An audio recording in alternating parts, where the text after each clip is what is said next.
You slide out of your mother, somewhere in the Congo rainforest, and drop into the undergrowth below her. She turns straight away and starts eating the birth matter around you, moving quickly so nothing nearby picks up the scent. You're on the ground with your legs folded under you and no way to stand yet, so you stay down while she works around you. Then she finishes and moves back towards you, lowering her head close to yours. You need to get up, so you push your front legs forward and try to straighten them, but they bend the wrong way and you go back down. You try again, getting your front end up this time, but your back legs slide out sideways so you drop again. On the third try, you get all 4 legs under you and hold your position, standing for the first time. But staying up is harder than getting up. Your legs keep trying to fold, so you spread them wider to hold your balance. And your mother stands close with her body next to yours, keeping you from going over. After a while, your legs stop shaking, and you take your first few steps forward, following her deeper into the undergrowth. Then she stops beside a dense patch of ferns and nudges you down into them with her nose. You need to stay hidden, so you lower yourself back to the ground and press into the ferns as far as you can go. She takes a few steps back, then turns and walks away between the trees to go and feed. A forest duiker passes close by and stops, looking straight at you. You stay completely still and it sniffs the air, then walks on. A little while later, your mother comes back and you feed from her for the first time. She will keep doing this, leaving and coming back for the next few weeks. You're a few weeks old now, and you've started following your mother through the forest instead of waiting in the ferns while she feeds. She moves through the trees without slowing down, stepping over roots and ducking under branches in one continuous motion, and you do your best to match her pace. But your legs are still short, and every time she pushes through a thick patch of undergrowth, you lose ground. So she stops regularly to pull leaves from a low branch, and that gives you enough time to catch up. One morning, a forest buffalo steps out from between the trees, directly ahead of you, large and low to the ground, moving slowly across your path. Your mother stops walking and stands still, so you stop behind her and watch it cross. It doesn't look at either of you and disappears into the trees on the other side, and then your mother walks forward again like nothing happened. A few days later, you're moving through a narrow gap between 2 large trees when the ground shifts under your back foot and you go down onto one knee. You push back up and keep going, but the gap is tight and a branch catches your side and knocks you sideways into the trunk. Your mother is already through and moving ahead, so you push forward and squeeze out the other side, catching up to her before she gets too far. The forest gets harder to move through the further you go from your usual area, and your mother always seems to know which gaps are wide enough and which roots are too high to step over without slowing.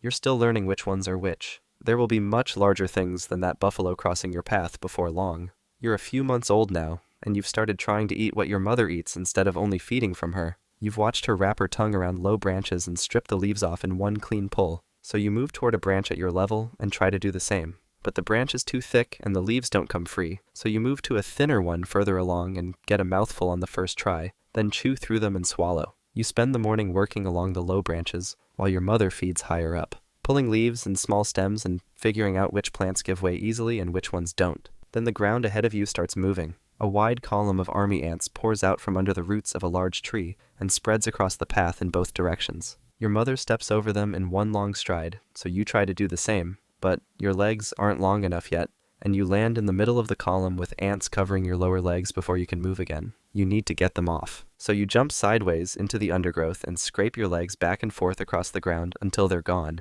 Then you look up and your mother is already further along the path, so you run to catch up, still lifting your legs higher than you need to with every step.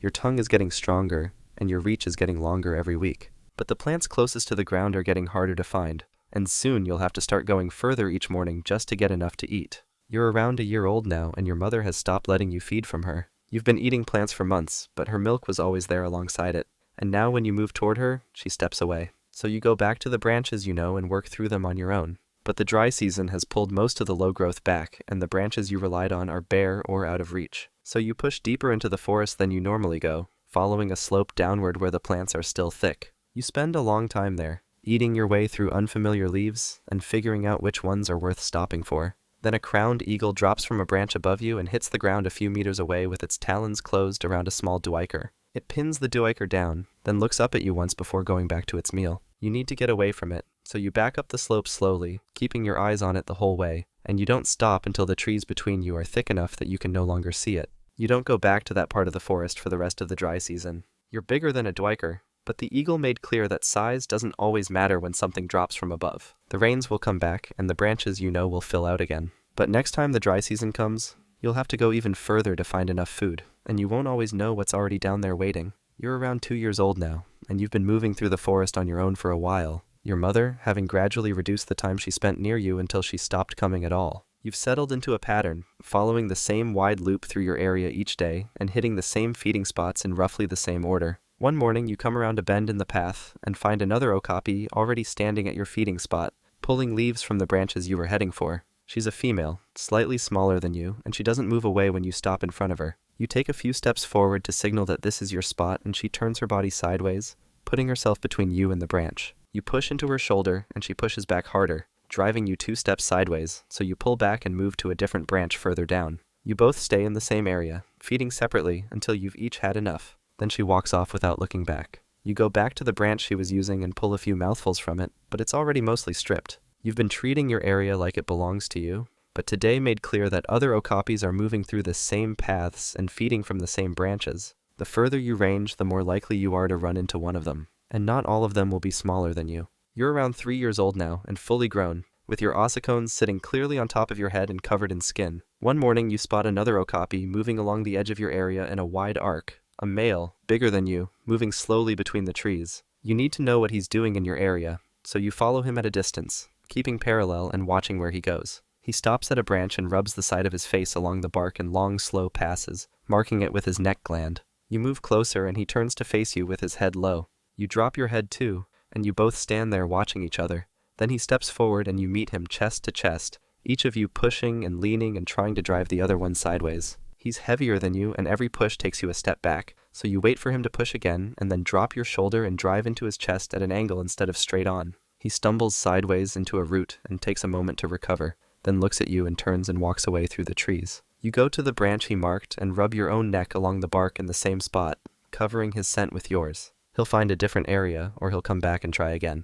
But for now, this part of the forest is yours, and any okapi moving through it will know it. You're around 5 years old now, and you're moving through your usual morning route when a leopard breaks from the undergrowth ahead of you and covers the ground between you in a few long strides. You spin and run, driving hard through the trees with branches hitting your sides and roots catching your feet, but you don't slow down. The leopard is faster in a straight line, but the forest doesn't give it a straight line. You cut left behind a dense cluster of trees, and the leopard overshoots, with its claws tearing into bark as it tries to turn. You keep running and push into the thickest part of the forest where the undergrowth closes in tight on both sides. Your legs are longer than the leopard's, so you use them, clearing obstacles that force it to go around and buying yourself distance with every one. After a long run, the movement behind you stops. You slow to a walk and keep going for a while before stopping completely. Your legs are cut in a few places, and one side is scraped raw where a branch caught you at full speed. You stand still until your legs stop shaking, then start moving again slowly. A leopard that misses once will look for a different target, but it will also remember the paths you use and the times you use them, and next time it won't come from in front of you. You're around 7 years old now, and you're moving through the forest along a path you've used for years when a leopard drops from a branch directly onto your back, driving you down into the ground with its full weight. You push up hard and it slides sideways but keeps its grip, with one set of claws locked into your shoulder and the other raking across your neck. You need to break free, so you throw your full weight sideways into the nearest tree trunk, crushing the leopard between your body and the bark. Its grip loosens for a moment, and you pull forward and run, but the wounds on your neck are deep, and blood runs down your front legs and drops into the leaf litter as you move. Your legs start to go unsteady after a short distance, so you slow down and stop in a small gap between 3 trees. Your front legs buckle first, then your back legs, and you go down onto your side with your legs still trying to push against the ground. The leopard arrives a few minutes later and stands over you. Around you, the forest carries on exactly as it always has, with other animals moving through the same paths and feeding from the same branches you used for years. They won't stop for you, and soon enough, something will come along and take what's left.